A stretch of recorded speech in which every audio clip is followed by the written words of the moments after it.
मेरे प्रिय साथियों, आप सभी को नमस्कार। कैसे हैं आप सभी? क्या हाल चाल है आप सभी के? उम्मीद है आप लोग स्वस्थ होंगे, मस्त होंगे और जहाँ भी होंगे बिल्कुल सुरक्षित होंगे।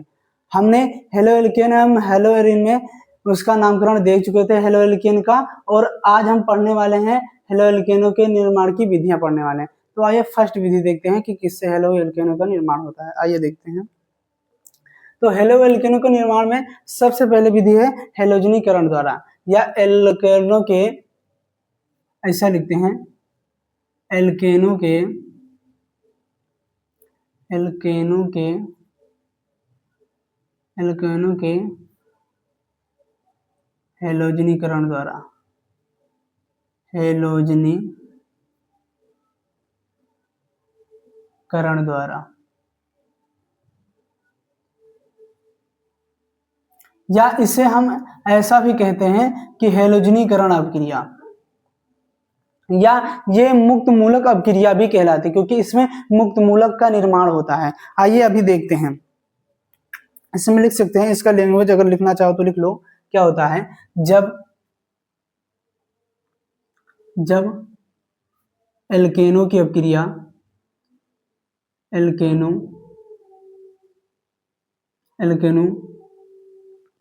की अभिक्रिया जब एल्केनों की अभिक्रिया सूर्य की उपस्थिति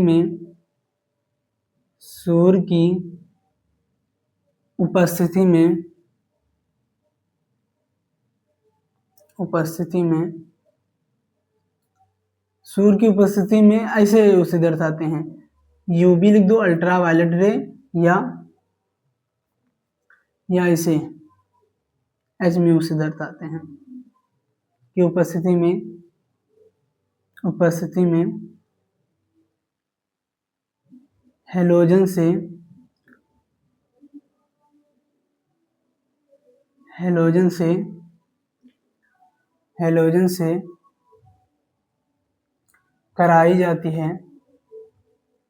कराई जाती है तो मुक्त मूलक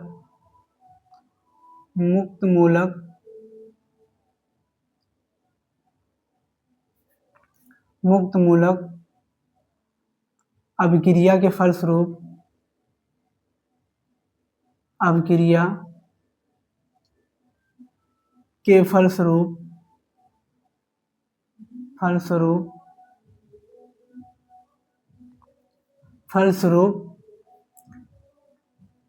हेलो एल्केनों का निर्माण होता है।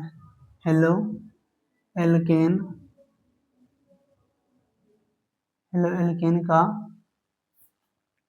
का निर्माण होता है। कैसे? आओ देखते हैं। निर्माण होता है, कैसे होता है आओ देखते हैं।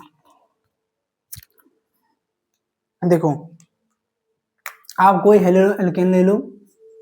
ये आपका हेलो एल्केन है, ये कार्बन है, ये हाइड्रोजन है, इसे हेलो एल्केन कहते हैं। इसमें आप हेलोजन से अभिक्रिया करा दो, किसकी उपस्थिति में? सूर्य की उपस्थिति में। तो क्या होगा? ये R से X जुड़ जाएगा और यहाँ पे HX निकल जाएगा। यही आपका हेलोजनीकरण अभिक्रिया कहलाती है। यहाँ पे H निकलता है। आइए एग्जाम्पल से देखते हैं, उदाहरण। और यहाँ पे इसलिए इसे मुक्त मूलक अभिक्रिया कहते हैं, ये बताए थे हम कि इसे मुक्त मूलक अभिक्रिया भी कहते हैं। इसलिए क्या होते हैं? क्योंकि इसके जब मैकेनिज्म देखते हैं तो इसमें क्या प्राप्त होता है? हमें मुक्त मूलक बनता हुआ दिखता है, इसलिए इसे मुक्त मूलक अभिक्रिया भी कहते हैं। तो आइए इसमें देखते हैं। देखो, आपके पास कोई हेलो एल्केन है, मान लो ये आपके पास मेथेन है। इसमें आप क्लोरीन से अभिक्रिया करा रहे हैं। किससे? क्लोरीन से। किसके उपस्थिति में? सूर्य की उपस्थिति में। इसे H में उसे रिप्रेजेंट करते हैं। तो क्या होगा? CH3, यहाँ से एक हाइड्रोजन हट जाएगा और एक क्लोरीन यहाँ पे जुड़ जाएगा, ये इसे जुड़ जाएगा और एक हाइड्रोजन और क्लोरीन निकल जाएगा। इसका नाम मेथेन है। क्या नाम है इसका? इसका नाम मेथेन है। ये क्लोरीन परमाणु है, आप लोग जानते ही हो। ये है आपका क्लोरोमीथेन। क्या है? क्लोरोमीथेन है आपका, या इसे आप लोग सामान्य नाम कह सकते हो एथिल क्लोराइड, क्योंकि उस दिन सामान्य नाम भी हम बता रहे थे, एथिल क्लोराइड। और ये हमारा हाइड्रोक्लोरिक एसिड है, आप लोग जानते हो, हाइड्रोक्लोरिक एसिड, क्लोरिक एसिड या अम्ल लिख दो। आइए नेक्स्ट देख लेते हैं, एक दो उदाहरण और देखते हैं। मान लो आपके पास एथेन है, ठीक। आप इसकी अभिक्रिया ब्रोमीन से करा रहे हैं, तो बस कुछ नहीं। और हमेशा ये परमाणु होता है, क्या कहते हैं, हैलोजन परमाणु, ये द्विग फॉर्म में रहता है, मतलब ये हमेशा अपने द्विग परमाणु के फॉर्म में, क्योंकि इसकी संयोजकता एक से ही पूरी होती है, तो ये एक और तत्व को जोड़े रहता है, इसलिए यहाँ पे ये द्विग फॉर्म में रहता है। देखो आप लोग ध्यान से, एक पे आप लोग ब्रोमीन जोड़ दो, एक ब्रोमीन यहाँ,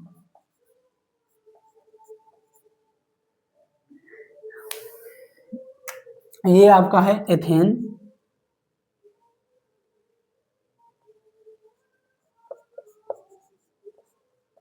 ये आपका है एथेन, ये ब्रोमीन है, आप लोग जानते हो। और ये है आपका ब्रोमो, क्या है, ब्रोमो एथेन, या इसे आप लोग कह सकते हो एथिल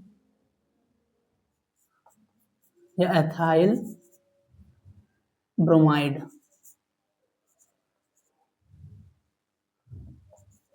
ऐसा लिख सकते हो सामान्य, ठीक। अब नेक्स्ट है, इसमें है हमारा, आइए नेक्स्ट देखते हैं। नेक्स्ट हमारा होता है एल्कीनो से क्रिया। किससे? एल्कीनो से क्रिया।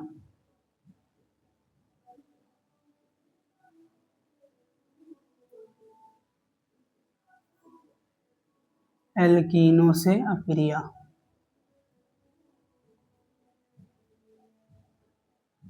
एल्कीनो से अक्रिया या एल्कीनो से।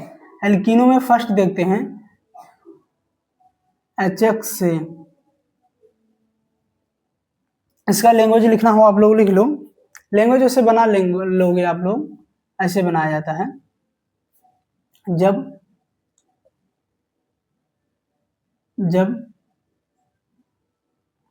एल्कीनो की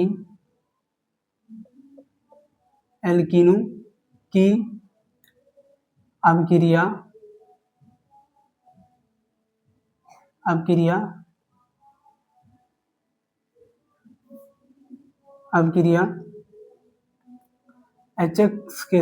HX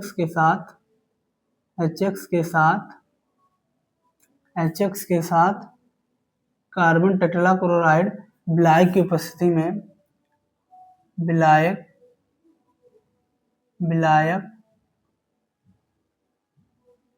की उपस्थिति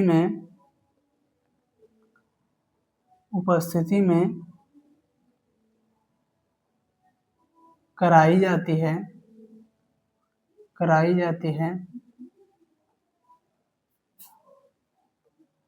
तो हमें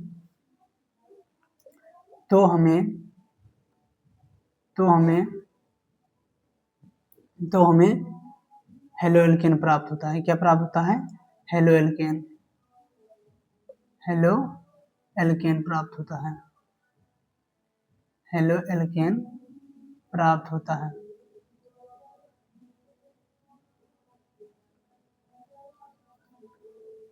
आइए इसका रिएक्शन देख लेते हैं। और इसे हम इलेक्ट्रॉन स्नेही अभिक्रिया भी कहते हैं, क्योंकि इसमें इलेक्ट्रॉन डोनेट होता है। क्या होता है? इलेक्ट्रॉन डोनेट होता है, इसलिए इसे इलेक्ट्रॉन स्नेही अभिक्रिया भी बोलते हैं। आइए इसका रिएक्शन देखते हैं, ये ऐसे होगा। उदाहरण देखते हैं सीधा। क्या होता है, आप लोग HX या पहले वो देख लें, फॉर्म उसका देख लें। ये कोई भी एल्कीन है, उसकी क्रिया आप किससे करा रहे हो? HX। किसकी उपस्थिति में? कार्बन टेट्राक्लोराइड की उपस्थिति में। तो क्या होगा, आपको एल्कीन प्राप्त होगी।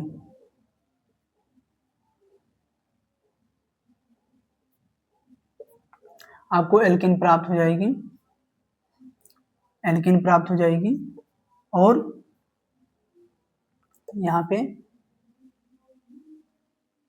H2 निकल जाएगा, ऐसे होगा। आइए देखते हैं उदाहरण। आओ देखते हैं, देखो ध्यान से देखना आप लोग, देखो ध्यान से। ये कोई आपकी एल्कीन है, एल्कीन मतलब एथीन वगैरह हो गया, एथीन मेथीन ऐसे हो गया। तो देखो ये एथीन है, अब इसकी क्रिया आप HX की जगह पे हम HBr ले रहे हैं, या HL ले लो, HCl ले लो। किसकी उपस्थिति में? कार्बन टेट्राक्लोराइड की उपस्थिति में। ये विलायक होना जरूरी होता है, तभी ये क्रिया पूर्ण होती है। तो आप लोग करोगे तो ये इतना हो जाएगा। एक हाइड्रोजन जो है, एक हाइड्रोजन यहाँ जुड़ जाएगा, और यहाँ पे देखना ध्यान से, यहाँ पे कुछ मिलता उल्टा नहीं है, यहाँ पे कुछ नहीं मिलता, ध्यान से देखना। यहाँ देखो, फिर यहाँ पे एक हाइड्रोजन जुड़ जाएगा और दूसरे से क्लोरीन जुड़ जाएगा, ऐसे। इसका नाम पड़ जाएगा, ये तो आपका एथीन है। क्या है? एथीन है। ये हाइड्रोक्लोरिक एसिड है, आप लोग जानते हो, यही लिख दिए हैं ये। फिर ये आपका क्या है? क्लोरोएथेन है। अगर और रिएक्शन देखना चाहते हो तो और देख लो।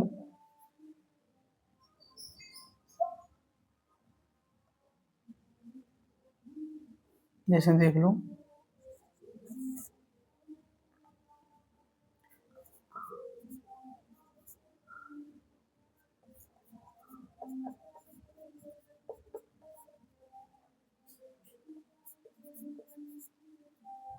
यहाँ पे हाइड्रोजन ब्रोमाइड ले रहे हैं।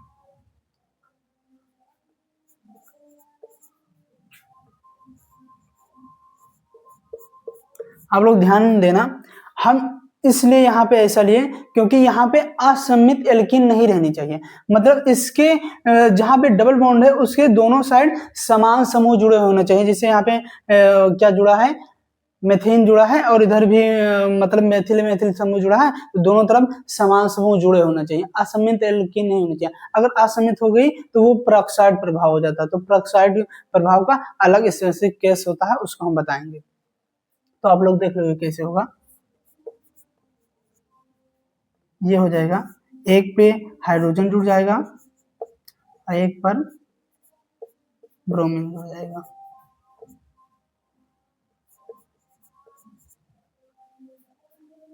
इसका नाम है, जो नामकरण कर दो, 1 2 3 4। 2 पर एथीन आया है तो 2, अब देखो 4 कार्बन का है तो ये हो जाएगा ब्यूटीन, 2 ब्यूटीन, ये 2 ब्यूटीन है। फिर ये 2 पर आया है तो 2 ब्रोमो, 2 ब्रोमो, 2 ब्रोमो ब्यूटेन हो जाएगा, ऐसे होगा। अब नेक्स्ट हमारा है इसमें पेरोक्साइड प्रभाव देखते हैं। किस प्रभाव को देखते हैं? पेरोक्साइड प्रभाव को। इतना आप लोग नोट कर लो या इसका स्क्रीनशॉट ले लो, फिर आगे बताते हैं।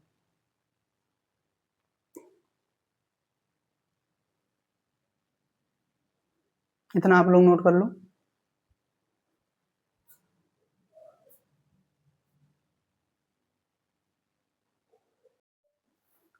आइए नेक्स्ट अभिक्रिया हमारी है पेरोक्साइड प्रभाव। क्या?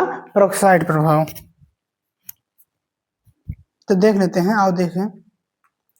जब असम्मित एल्कीन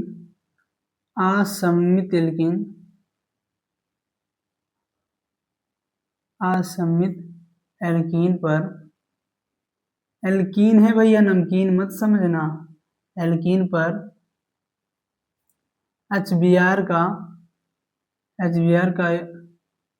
का योग पेरोक्साइड की उपस्थिति में होता है, पेरोक्साइड की उपस्थिति में होता है, उपस्थिति में होता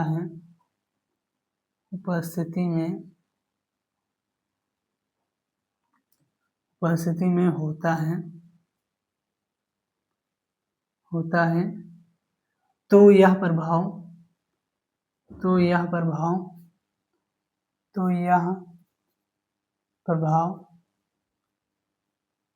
पेरोक्साइड प्रभाव कहलाता है। पेरोक्साइड प्रभाव कहलाता है।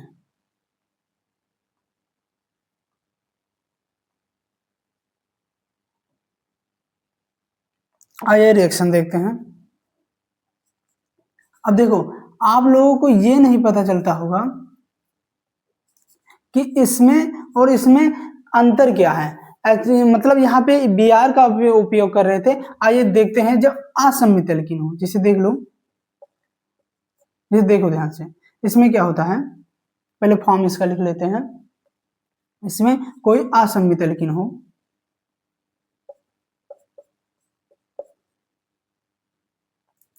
ऐसे कोई हो, इसमें अगर HBr का उपयोग कर रहे हो पेरोक्साइड की उपस्थिति में, पेरोक्साइड की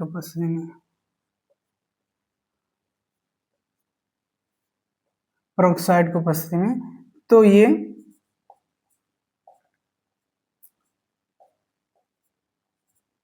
ये आपका ऐसे बन जाएगा। ठीक, ये तो आपका फॉर्म हो गया। उदाहरण देख लो, उदाहरण हम दोनों को मान कर लेके चलते हैं। देखो, कोई CH3 है, CH2 ठीक, दोनों रिएक्शन एक ही में देख लेते हैं। देखो, HBr का दोनों पर योग रहेगा, लेकिन यहाँ पे अगर CCl4 हुए तो ये कार्बन टेट्राक्लोराइड है, तो ये किस में हो जाएगा, HX में हो जाएगा। ठीक, और ये इसमें अगर होता है तो ये पेरोक्साइड होता है, पेरोक्साइड इसमें होता है पेरोक्साइड। अब इसमें अंतर क्या है, थोड़ा सा डिफरेंस है, देखना ध्यान से। जो यहाँ पे बनेगा,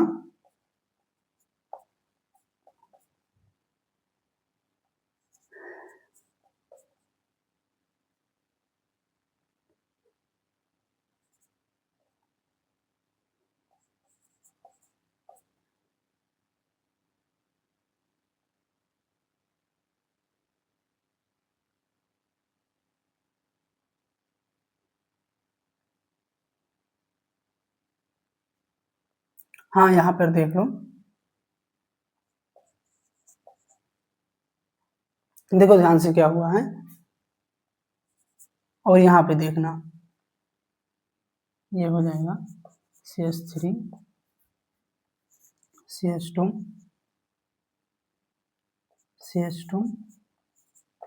Br। यहाँ पे क्या हुआ है, इसमें क्या होता है, जब CCl4 यानी कार्बन टेट्राक्लोराइड आ जाता है तो ब्रोमाइड उस कार्बन से जुड़ता है जो अन्य कार्बन को ज्यादा घेरे है। जैसे ये कार्बन परमाणु दो अन्य कार्बन परमाणुओं से जुड़ा है, लेकिन ये कार्बन परमाणु केवल अन्य एक कार्बन परमाणु से जुड़ा है, ये कम घेरे हुए, ये ज्यादा घेरे हुए, इसलिए ये यहाँ पे जुड़ता है। और यहाँ पे जैसे मतलब पेरोक्साइड प्रभाव में कम घिरे हुए कार्बन परमाणु से जो ब्रोमीन से में हुआ यानी हैलोजन परमाणु का तत्व जुड़ता है। ठीक, आज के लिए इतना ही, तब तक के लिए आप लोग नोट कर लो और इसका स्क्रीनशॉट ही ले सकते हो। ऐसे ही बारी बारी से लेक्चर लाते रहेंगे, आप लोगों को थोड़ा थोड़ा रिएक्शन बताते रहेंगे, तब तक के लिए नोट कर लो। और पढ़ते रहो, स्वस्थ रहो, मस्त रहो। और वीडियो अगर अच्छा लगे तो उसको सब्सक्राइब भी कर दो, लाइक भी कर दो। Thank you, tata, bye bye.